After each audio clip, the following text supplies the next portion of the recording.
A los que les gusta la genética, mis respetos. Sí. Pero pues obviamente es un tema obligatorio hablar.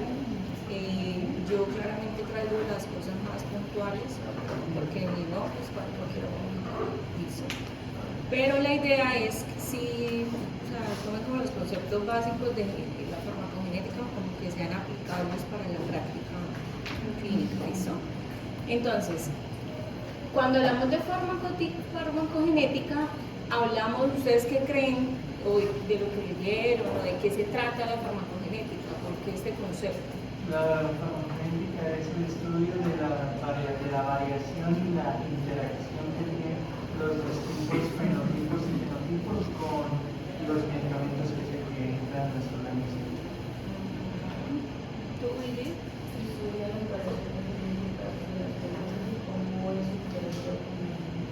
Exactamente. Entonces, ustedes saben que nosotros todos tenemos nuestra huella genética, ¿sí? Y todos tenemos nuestro propio mapa genético que no es igual a ninguna otra persona, ¿cierto?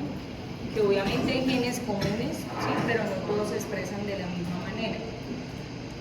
Hace muchos años se dieron cuenta de que esa variabilidad genética en los diferentes seres humanos alteraban de una u otra forma la respuesta a ciertos fármacos. ¿Listo? Por ejemplo, algunos respondían de forma terapéutica, pero hay otros que no respondían a la dosis del medicamento, u otros hacían unos efectos adversos muy graves, muy raros, con la misma dosis que se utilizaban en los pacientes en la gran parte de la población. Se dice que hay aproximadamente polimorfismos genéticos en más del 1% de la población normal, ¿sí? Y esto, pues lo mismo que mencioné, hay mayor riesgo con esos polimorfismos, mayor riesgo de la ineficacia del medicamento o el fallo terapéutico, también de la toxicidad del fármaco, que es lo que nosotros no queremos que le pase a nuestros pacientes, y por ende empezaron como a estudiar o a investigar más esos polimorfismos en la población, y a eso se le conoce como la farmacogenética. Listo, existen más de 1950 reacciones adversas a medicamentos, que son los que, ese concepto de reacción adversa a medicamentos lo vamos a ver a profundidad en el módulo de farmacovigilancia, que es el siguiente tema, ¿listo? Que ese sí es extenso, ese tema es bien extenso y a mí me encanta. Pero sabemos que las reacciones adversas a medicamentos, son multifactoriales, o sea, pueden ser causadas por muchas cosas, pero mire que existe 1950 y esto es un aproximado, claramente, ¿no? Que pueden ser causadas por variaciones genéticamente determinadas en una actividad enzimática, ¿sí? Ejemplos, ¿sí? La hemólisis causada por antimaláricos, ¿sí? Por variantes heredadas de la glucosa 6-fosfato deshidrogenasa. ¿Sí? Hay muchas personas que sufren de deficiencia de la glucosa 6-fosfato deshidrogenasa y no lo saben. Muchos de nosotros, yo tenía una compañera toxicóloga, en ese momento pues residente de toxicología, y ella era con los ojos ictéricos siempre, la esclera ictérica, y siempre cuando trasnochábamos era más amarillo. Y yo le decía, pero ¿por qué? Pues en algún momento le pregunté por qué era tan amarilla, si tenía alguna enfermedad, y usted me dijo, no, es que yo tengo una deficiencia de la glucosa 6-fosfato deshidrogenasa, entonces cuando yo trasnocho o tomo mucho café, a mí me cae muy mal y pues me pongo muy amarilla, ¿sí? Y ya me siento con náuseas y ya, pero me pasa luego, o sea, no era algo como grave, ¿sí? Pero hay mucha gente entonces que normalmente estamos conviviendo con él y no sabemos que, o bueno, todos tenemos alguna déficit de alteración genética, obviamente no tan grave porque no se hace tan manifiesta ni nos altera nuestra vida cotidiana. Existen cambios hereditarios también en la capacidad del paciente de acetilar, por ejemplo, la isoniazida, que es un fármaco antituberculoso, pertenece al esquema RHZE, ¿sí? Que es el actualmente, la fase 1 actualmente usada para la tuberculosis. Les cuento que acá en Bogotá hay muchísima tuberculosis, demasiado, o sea, todos esos habitantes de calle, la gran mayoría son tuberculosos, aparte de drogas, de son tuberculosos. Y bueno, no solamente habitantes de Cali, inclusive pues uno personal de salud también está expuesto independientemente de si consume o no, de sus factores de alimentación, pues si tiene la exposición franca, pues claramente se va a infectar. Entonces, bueno, como hay personas que tienen dificultad para acetilar esa isoniazida, ¿sí?, pueden generar mayor toxicidad la isoniazida, como por ejemplo la neuropatía periférica.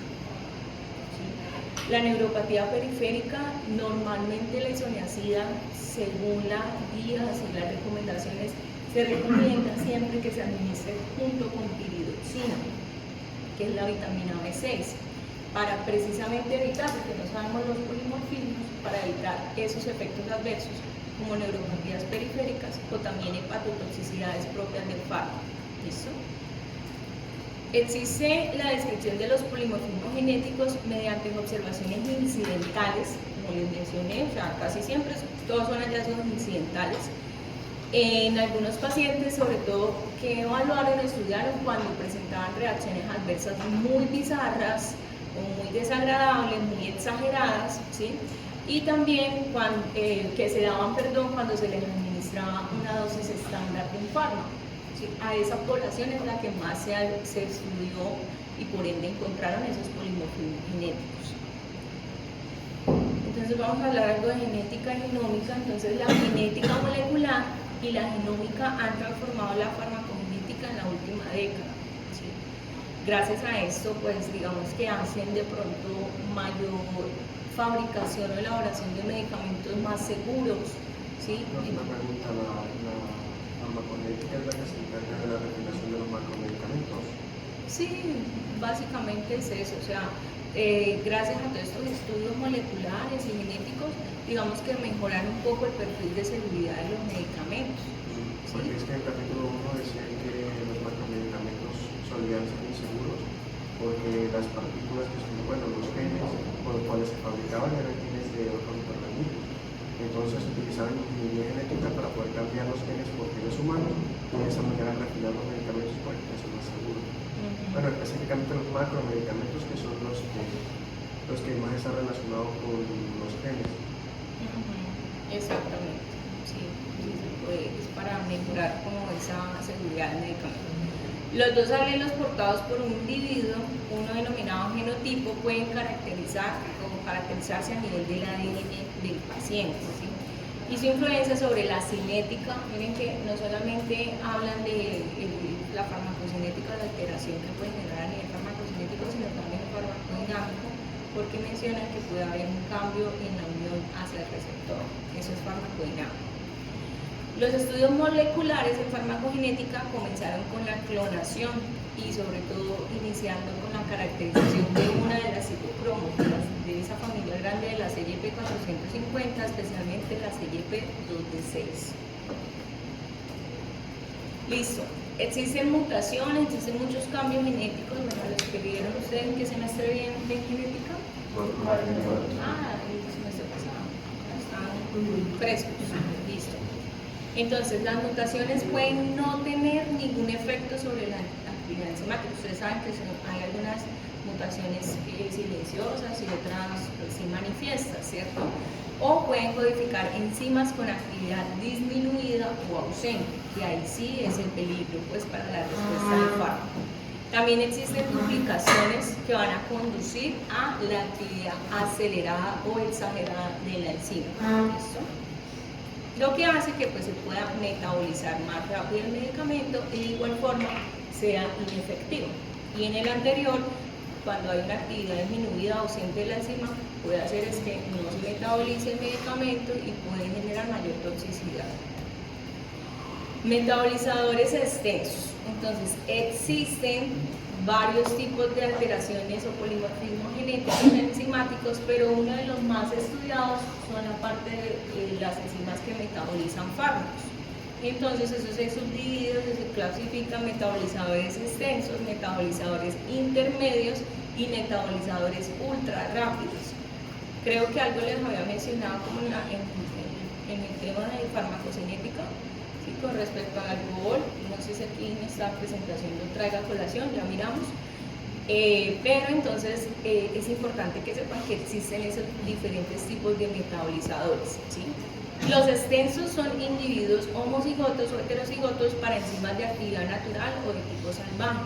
Normalmente los metabolizadores extensos son la gran parte de la población, 75-85% de la población.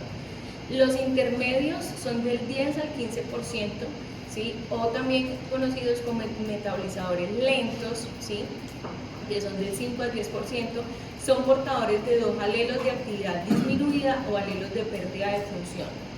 Y los ultra rápidos, que son del 1 al 10%, o sea, menor la cantidad, son portadores de genes activos o duplicados o multiduplicados, y por ende, pues, hace que no genere un efecto terapéutico. Las diferencias en las poblaciones es muy importante. Yo les mencionaba que es muy diferente, obviamente, carga genética y la expresión genética de este lado del continente a los orientales, por ejemplo, ¿cierto? Entonces siempre existen diferentes frecuencias en las subpoblaciones de diferente, obviamente, origen étnico o racial. Se dice, por ejemplo, que los acetiladores lentos de la isoniazida son debido a mutaciones de la N-acetiltransferasa 2, una mutación puntual. Y los metabolizadores lentos por mutaciones en las citocromos CYP12-9 y la 12-19, ¿sí? Son debido a y los metabolizadores rápidos o ultra rápidos son debido a mutaciones en la CYP2D6. Entonces miren que de acuerdo al tipo de mutación que existe en las diferentes enzimas, ¿sí? Van a generar una respuesta clínica en el paciente, ya sea produciéndoles o causándoles que sean metabolizadores lentos o ultra rápidos. Los problemas terapéuticos con esos polimorfismos, ¿qué es lo que va a pasar? Entonces, existen, como les mencioné, polimorfismos genéticos asociados al metabolismo alterado de los fármacos. Esto se va a dar por variantes genéticas, ¿sí? Que pueden producir una respuesta inesperada en el fármaco, como por ejemplo la hemólisis, que ya mencionamos, que es generada ¿por qué fármaco? Por un antimalárico, por la deficiencia de la glucosa 6-fosfato deshidrogenasa. También existe la variación genética en un objetivo farmacológico, puede alterar la respuesta clínica y la frecuencia de los efectos secundarios. Por ejemplo, los variantes del receptor beta-adrenérgico que alteran las respuestas de fármacos beta-agonistas en pacientes con asma. Entonces, ejemplo, son aquellos pacientes que son asmáticos y el fármaco por excelencia beta-2 agonista es el salbutamol, o es el principal de ese grupo. Entonces hay pacientes que no responden al uso del salbutamol, no les hace nada, y es por ese tipo de polimorfismo, por alteraciones en el receptor beta-adrenérgico, ¿sí? No responden. Entonces necesitan otro tipo de tratamiento farmacoterapéutico para controlar su asma, algo que no sea beta-2 agonista, pero también me produzca la broncodilatación, que es lo que yo busco en este tipo de pacientes, o disminuya la broncoconstricción. Listo. Entonces, existen, de acuerdo a las enzimas, como por ejemplo, ya lo mencionamos, que el sistema de las citocromos son como una de las más afectadas. La CYP12-9 puede tener diferentes polimorfismos, uno de ellos ser heterocigotos, homocigotos, ¿sí? Pueden ser metabolizados de acuerdo, o sea, la alteración genética de estos citocromos me van a alterar el metabolismo de ciertos fármacos. Por ejemplo, la CYP12-9, cuando si hay una alteración genética como por ejemplo el estado de heterocigoto, y yo voy a administrar al paciente warfarina, puedo aumentar el riesgo de hemorragia, ¿sí? Pero por el contrario, si yo tengo el paciente CYP12-9 con un polimorfismo homocigoto y yo administro al paciente fenitoína, ¿sí? Puede generar mayor riesgo de toxicidad, ortorbutamida, hipoglicemia, losartán, disminución del efecto antihipertensivo. Entonces también, por eso es la explicación de por qué hay algunos pacientes que medicamentos como el losartán no les hace nada, ¿sí? Y sobre todo está muy arraigado a razas, ¿sí? Se dice que por ejemplo la raza negra, ¿sí? Negra, son pacientes resistentes a los fármacos antihipertensivos, como por ejemplo el losartán. Posiblemente pueda ser por esa variabilidad o ese polimorfismo genético. ¿Listo? La CYP2D6, entonces el 5 al 10% de la población puede tener un polimorfismo para metabolizador lento, ¿sí? Y aquí, por ejemplo, los fármacos antiarrítmicos, si yo se los administro a este grupo poblacional, pueden ser no antiarrítmicos, sino al contrario, proarrítmicos y generar efectos tóxicos en el paciente. Y el 1 al 10% pueden ser metabolizadores ultra rápidos.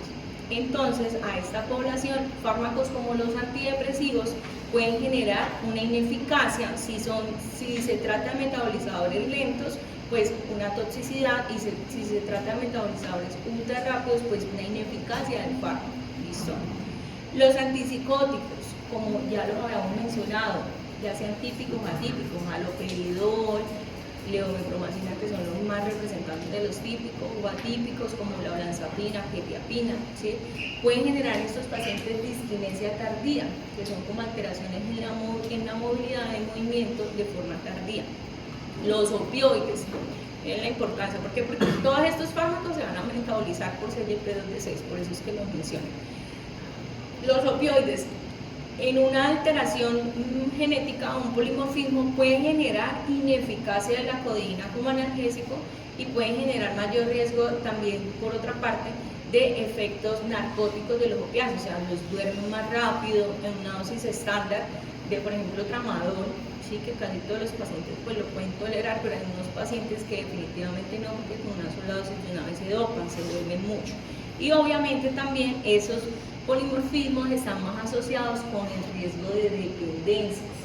Entonces miren que la farmacodependencia no es porque el paciente se quiera hacer o porque el paciente, ay sí, pues quiso volverse drogodependiente de alguna sustancia en general, sino es porque casi siempre tiene un polimorfismo genético que lo predispone a hacer dependencias a algunas sustancias. En este caso pues estamos hablando de opioides.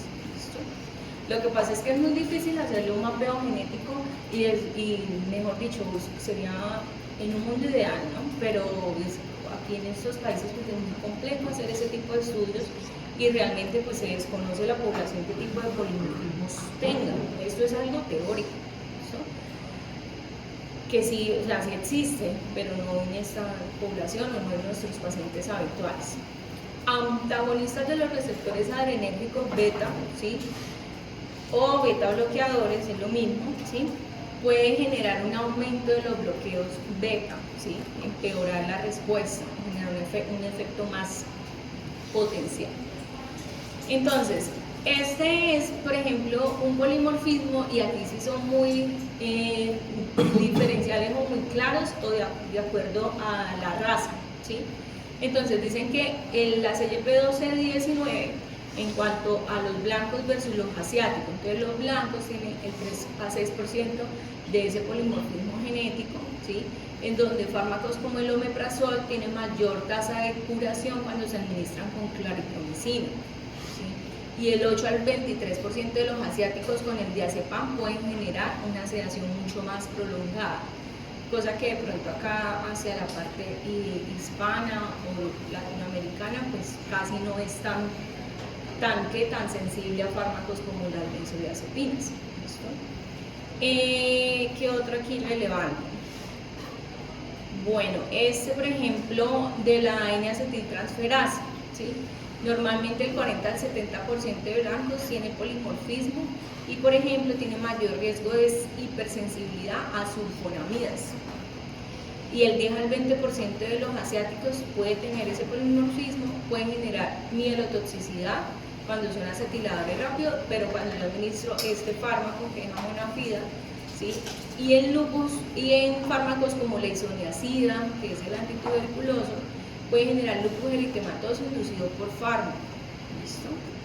Y así sucesivamente empiezan a nombrar cada uno de los polimorfismos. No es que se tenga que aprender cada uno, pero sí obviamente los medicamentos más relevantes. ¿Listo? La CYP2, o que entiendan el concepto de por qué es importante saber que existen polimorfismos y diferentes respuestas de los fármacos en los pacientes.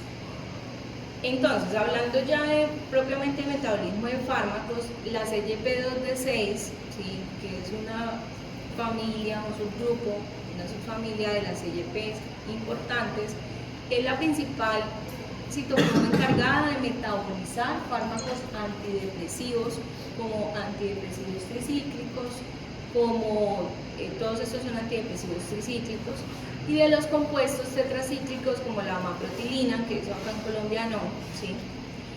Y todo esto, pues obviamente un polimorfismo en la CYP2D6 pues me va a alterar la respuesta terapéutica de los antidepresivos tricíclicos, por ejemplo.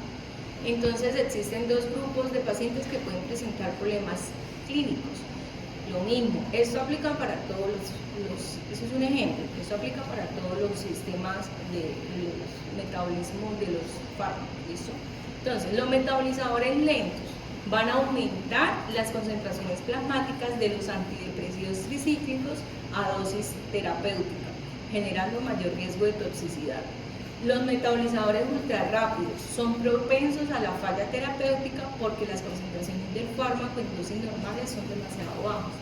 Entonces, si yo tengo un paciente que le logro hacer ese mapeo y esos estudios genéticos, identifico que tiene un polimorfismo genético de la CYP2D6 y el paciente es un metabolizador lento, ¿sí? Quiere decir que cuando si el paciente tuviera una enfermedad como un trastorno depresivo, ¿sí? y le indique tratamientos como la amitriptilina, antidepresivo tricíclico, me va a generar mayor riesgo de efectos tóxicos en ese paciente. O al contrario, si yo encuentro en el estudio que es un metabolizador lento, va a generar una inefectividad, un fallo terapéutico y ser inefectivo el fármaco en el paciente porque lo metaboliza demasiado rápido. ¿Listo? Entonces, en este caso habría que darle otro tipo de fármaco. Otro tipo de fármaco. ¿Listo? Buscarle otra opción terapéutica. Entonces, esto es un ejemplo. Los efectos adversos ocurren con mayor frecuencia ¿en dónde? En metabolizadores lentos o ultra rápidos. ¿Cómo? Los efectos adversos ocurren con mayor frecuencia en metabolizadores lentos o ultra rápidos. Lentos. Listo. En metabolizarse. Entonces estamos en la parte de metabolismo.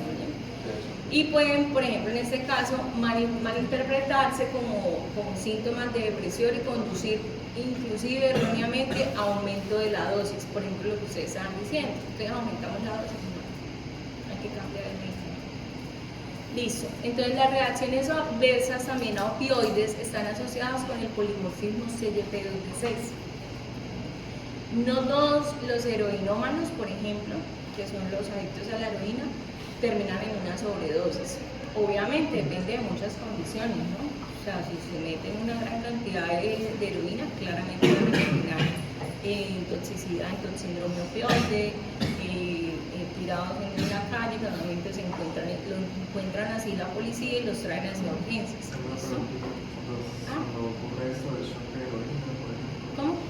Yo había escuchado de que niños personalmente del shock de heroína.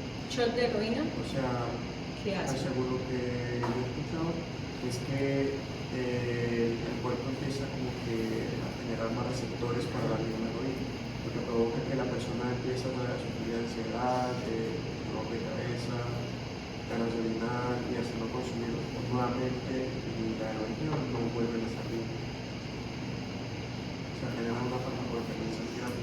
Y esos son cambios de qué? Tolerancia. ¿Sí? Cambios en los receptores de tolerancia y dependencia. ¿Sí? Claro, todos los pacientes que sean consumidores de opioides van a generar alteraciones en la presentación de receptores, ¿sí? Por los fenómenos que ya vimos de tolerancia, de regulation, y normalmente lo que hace es, algunos disminuyen la presentación de receptores como los alcohólicos o el GABA, pero los opioides normalmente lo que hay es no tanto aumento, sino el paciente ya no responde igual a la misma dosis que inicialmente se estaban administrando y requieren aumento en la dosificación para generar el mismo placer. Esos son fenómenos de tolerancia. Y de ahí a la farmacodependencia, pues es un solo paso. ¿Listo? Entonces, normalmente las reacciones adversas a opioides están asociadas con polimorfismos LP2DC. Entonces, lo que yo quiero decir es que hay personas con una dosis baja de heroína, ¿sí? Una dosis pues no tan alta, y terminan con sobredosis, terminan con síndrome opioide, con alteración del estado de conciencia, la presión respiratoria, pupila miótica, y terminan en un estado pues, crítico de urgencias. Es porque probablemente tengan una alteración de metabolismo de la CYP2D6. No, una preguntita, que la persona más receptores tenga más alta se vuelve el medicamento. Más adicto se vuelve el medicamento. Poniéndole lógica, o sea, si yo tengo mayor concentración de receptores, ¿qué quiere decir? Que necesito más medicamentos para acumularlo. Entonces sí. Pero es que no es sola, o sea, es que depende de la sustancia, porque hay otros que al contrario disminuyen la presentación de receptores y aumentan el otro tipo de receptores, como en el alcohol es una respuesta, un ejemplo muy claro, disminuye los receptores GABA, que son propios del alcohol, y aumentan los receptores NMDA, que son los del glutamato, que es el contrario, que es el neurotransmisor excitatorio, y eso hace que ellos consuman más alcohol como para sentirse más tranquilos, ¿sí? Eso es lo que hace el alcoholismo, básicamente, y ocurre lo mismo que con los opioides, es lo mismo. Pero entonces, por ejemplo, en el caso de cigarrillos, ¿se generan más receptores de nicotina? Sí, dependiendo de la sustancia, o hay up regulation o hay down regulation, pero todos esos son mecanismos de dependencia y farmacodependencia. No, me perdí. Pero ahí sí, nos pregunta ahí, digamos, disminuyendo los receptores tipo GABA, entonces necesitan más porque no se está produciendo la molécula inhibitoria. Exacto. Claro que hay un agotamiento, llega un punto en que endógenamente no alcanza a suplir. Entonces ellos entran en un estado de abstinencia, ansiedad, y por eso aumentan nuevamente el aporte del alcohol. Por eso es que, por ejemplo, los alcohólicos, el guayabo se lo controlan con más alcohol. Por eso es que duran tomando días. ¿Listo? Aproximadamente el 10% de la codeína se desmetila a morfina. ¿Listo? Y esta vía es deficiente en metabolizadores lentos. Entonces, esos metabolizadores pobres o lentos no experimentan, por ejemplo, el efecto analgésico de la codeína. ¿Sí? No alcanza a ese efecto terapéutico. Listo. En quimioterapia. Quimioterapia, recuerden que los quimioterapéuticos son de los fármacos también muy tóxicos. ¿Sí? Normalmente, uno de los ejemplos es la hematotoxicidad grave y potencialmente mortal de la médula ósea por la deficiencia de la tiopurina metiltransferasa, que normalmente en pacientes que son tratados con el medicamento mercaptopurina, ¿sí? Tioguanina y azatioprina, que son tratamientos quimioterapéuticos en el manejo de leucemia linfoblástica aguda en niños, puede generar, obviamente, o sea, no solamente curar el cáncer o tratar el cáncer, sino también aumenta el riesgo de generar esa supresión en la médula ósea completa y pues aumenta el riesgo de muerte en estos pacientes. Por eso es que dicen que muchos de los pacientes con quimioterapia, pues muchos no sobreviven al tratamiento, no pueden lograr. Son casos pues muy puntuales, claramente depende del tipo de cáncer, del tipo de medicamento utilizado, porque hay fármacos más hematotóxicos que otros. Entonces, eso es como el riesgo-beneficio. Le damos tratamiento para el cáncer, porque igual si no se lo damos, pues el paciente también puede fallecer. ¿Listo? Los pacientes pueden requerir una reducción de hasta 15 veces en dosis de mercaptopurina para evitar la hematotoxicidad fatal. Entonces eso depende. Normalmente, como les menciono, no es que se hagan los estudios de polimorfismo a todos los pacientes, pero si vemos que un paciente dosis iniciales estándar están respondiendo mal en los controles de laboratorio, pues lo que hace el hemato-oncólogo pediatra es disminuir la dosis, ¿sí? Hasta 15 veces menos de la dosis terapéutica normal, y de esa manera disminuir el riesgo de hematotoxicidad. La mielosupresión y neurotoxicidad del fluorouracilo, ¿sí? En pacientes con deficiencia de la dihidropirimidina deshidrogenasa, ¿sí? Entonces, lo mismo, hay que ajustar la dosis de fluorouracilo en estos tipos de pacientes para disminuir los efectos secundarios. La toxicidad de la médula ósea y el inhibidor de la topoisomerasa 2 en acetiladores rápidos, ¿sí? Normalmente son mayormente presentes en los asiáticos, hacen que también exista un mayor riesgo de toxicidad en ciertos quimioterapéuticos.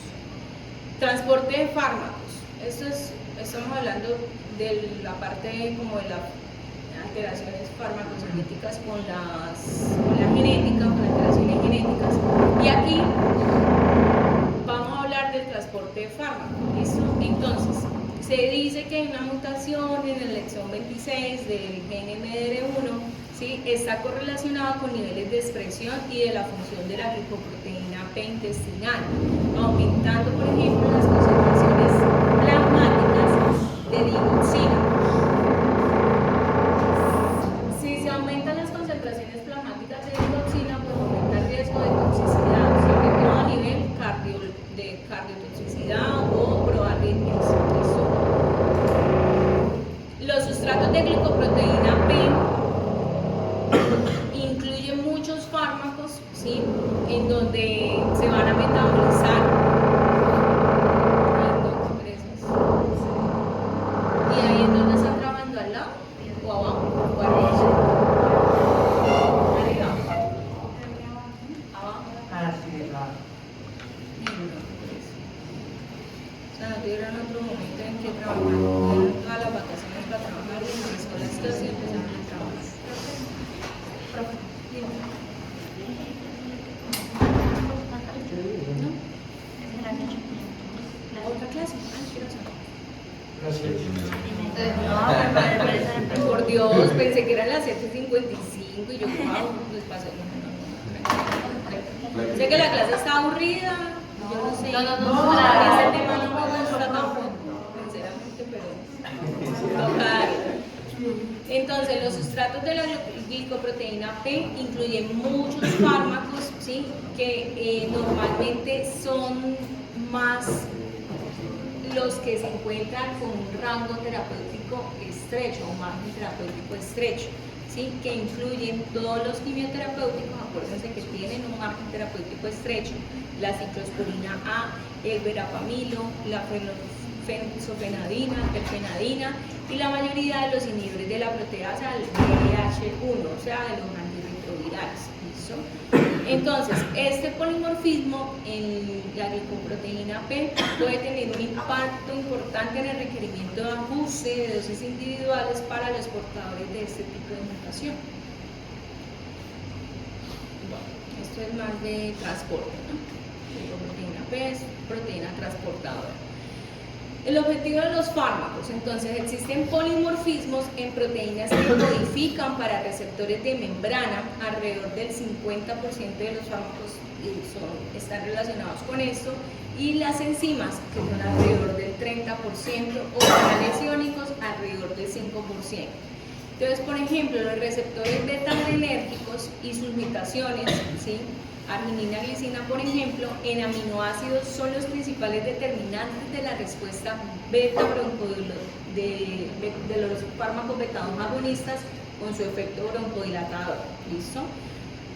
Una mutación en un receptor beta-adrenérgico, que es donde va a actuar el fármaco beta-2 agonista, si está mutado, puede no generar la misma respuesta terapéutica. ¿Listo? Y por ende, pues hay fallo terapéutico en los fármacos. En cuanto al panorama, entonces la identificación sistemática y el análisis funcional de genes está revolucionando obviamente los procesos inclusive del tratamiento de enfermedades muy puntuales y también del desarrollo y el uso racional de los fármacos. ¿Listo?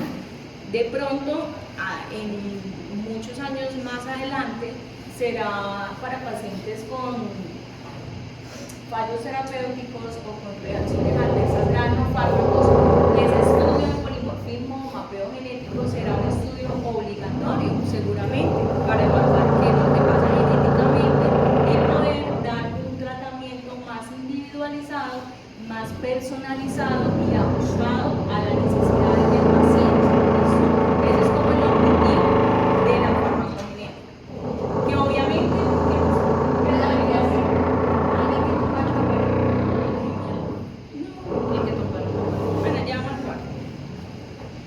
¿y cuánto? Bueno, ni para qué todo el salón, que tiene que levantar todo el piso. Pero no, Sí.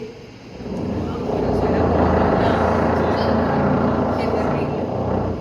Bueno, entonces, tú que te paraste la clase, o bueno, nos estabas haciendo el favor de averiguar. Estábamos mencionando que, digamos que todo esto de la farmacogenética, con qué fin lo hablamos o con qué fin lo revisamos. Porque de pronto, en años más adelante, yo sé que, por ejemplo, en países súper desarrollados como los asiáticos, de pronto ellos sí lo hacen, pero acá no, o sea, no lo hacen. Yo sé que no, de pronto, no sé, aquellos que tengan respuestas, fallos terapéuticos o respuestas adversas graves, que es lo ideal, sería en unos años próximos, así como le hacen tamizajes de otros exámenes de laboratorio, estudios clínicos, hacer un tamizaje genético para ver a qué fármacos sí pueden responder bien ese grupo de pacientes o a que definitivamente no se les puede administrar gracias a la identificación de esos polimorfismos. ¿Listo?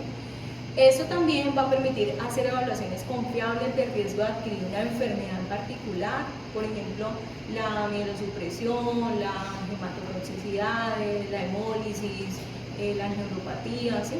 Aumentando el número y la especificidad de dianas farmacológicas y explica la variación interindividual de la efectividad terapéutica y la toxicidad de los fármacos.